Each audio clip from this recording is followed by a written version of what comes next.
Michael Jordan's one of my clients. This is why. He is a 6 times national champion. No one's done this. He won 3 championships in a row in NBA basketball. He then retired and came back and won 3 times in a row again. But what was his secret? He made it look so easy. Michael made 500 shots a day every single practice, and he would do 2 practices a day. He had to make 1,000 shots a day before he'd go to sleep. Every single day. That's 6,000 practice shots a week. That's 24,000 a month. That's 288,000 shots a year. That's 4.3 million practice shots in his 15-year career. He made 4 million practice shots to make 24,000 real shots. That is how you get good at something. How many of you have ever gone to an environment, could be a university environment, could have been a seminar, where you learned something you thought was important. You thought it was valuable. No one was selling you. And then you went home and did nothing. I found that knowledge is not power. People talk about knowledge all the time. Knowledge is potential power.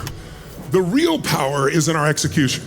So what I've been obsessed about for about I guess now this will be my 47th year. I started when I was 2, right?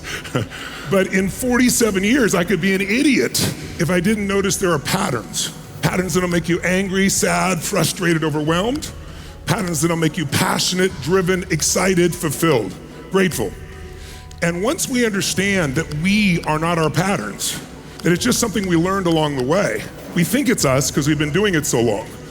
It's actually very easy to change a pattern. Hard to change yourself, and you don't have to. I didn't come by here to change you. I want to walk you through then how we get to the result that you really want. What we're going to do is show you how to take the tools that control the way you think and feel directly. When people think about their goals, I don't know about you, but I would be frustrated with myself for so many years because I'd have these huge goals and then I wouldn't achieve them, or I'd approach them but not where I want, or I'd go to a seminar and I'd learn something really valuable and then not apply it. So then I beat myself up, and it doesn't serve you because when you beat yourself up, your energy goes up or down. What would you say? Down or up? Down. And when your energy goes down, you don't take action. And then one day I started working with athletes, and then I got to work with some of the greatest athletes in the world. And one of the things I noticed was they didn't think I should learn something once and then it was there. The greatest athletes in the world understand one thing: repetition is power. Today in society, we've heard something once and we think we know it. If you're not doing it, you don't know it. I literally took a speed reading course and I said, I'm gonna read a book a day. I didn't do that, but in 7 years I read 700 books in the area of human development, psychology, physiology, anything I could make a difference. But then I got jaded because I'd heard all the stories. I'd heard this before. And when you have that mindset, you lose your edge. But I was just burnt. And the reason I was burnt is I wasn't really applying it. I had knowledge without execution. And so I started looking at these athletes and going, okay, what makes this person the best in the world? They're doing the same thing they know over and over and over and over and over again. That's what makes you a master. So I caught myself and I shifted my whole life. And then I noticed something else. I need repetition to be a master of something. I need to get myself excited to do something that's the same, but find a way to do it better every time. Not just go get more stuff. But one of the things that most of us still miss is it's not just practicing, it's practicing giving your all. Just practicing won't do it. It's like being there in the experience over and over and over again. So I tell people, if you see someone who's truly successful at anything and you think they're better than you are, they are not better than you are. They may know something you don't know, but more importantly, you get rewarded in public for what you practice constantly in private. I can't get across to you enough how my life changed when I stopped saying I know it because I'd heard something or I understood it. If you want to master anything, you go through 3 stages. The first stage is cognitive mastery. Cognitive mastery simply means you understand it. And you know what? Understanding doesn't give you anything, and yet you have to understand first to make progress. Well, the second step of mastery is when you go beyond understanding and you have enough repetition and it becomes more like emotional mastery. That's where you feel it. You don't just think it. And when you feel it, now you tend to do it a lot more. But in order to get that, you need repetition and you need energy. Now you guys are awesome, your energy's already there, but you don't want to let it drop. So if we have energy with it, our body retains it. Because information without emotion is barely retained.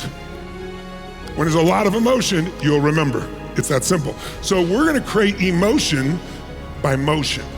I don't believe in positive thinking. I believe in intelligence. Intelligence means you see things as they are. You don't BS yourself. You don't lie to yourself. But you also don't make it worse than it is, so you don't try.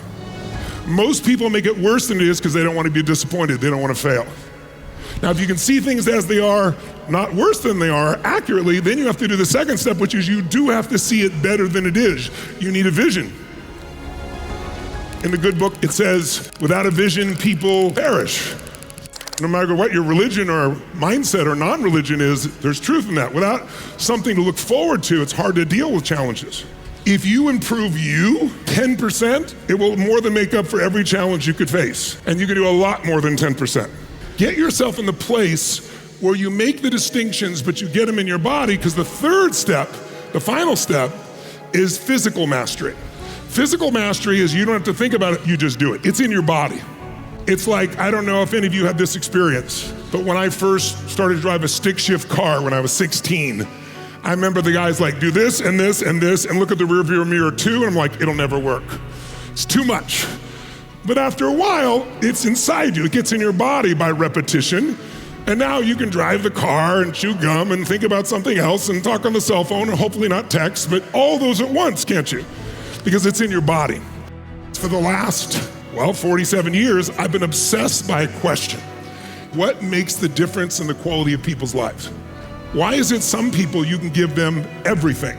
They can have a great family, they can have a great education, they can have great economics, and they find themselves living in and out of rehab.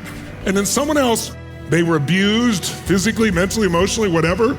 They had no advantages, and yet somehow it created a hunger in them that made them so driven that they found the answers, and now they're the people whose names you know. It's not just intelligence. I believe intelligence is a huge benefit. I love wickedly smart people. But how many of you know some very smart people that can't fight their way out of a paper bag on a daily basis? Say I. If you want to know the real secret to success, I can give it to you in one word: hunger.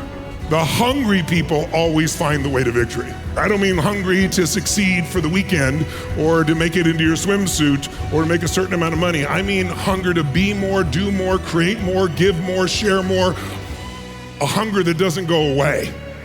The people that have that kind of hunger, even if you have no resources, you'll find them. You will get them.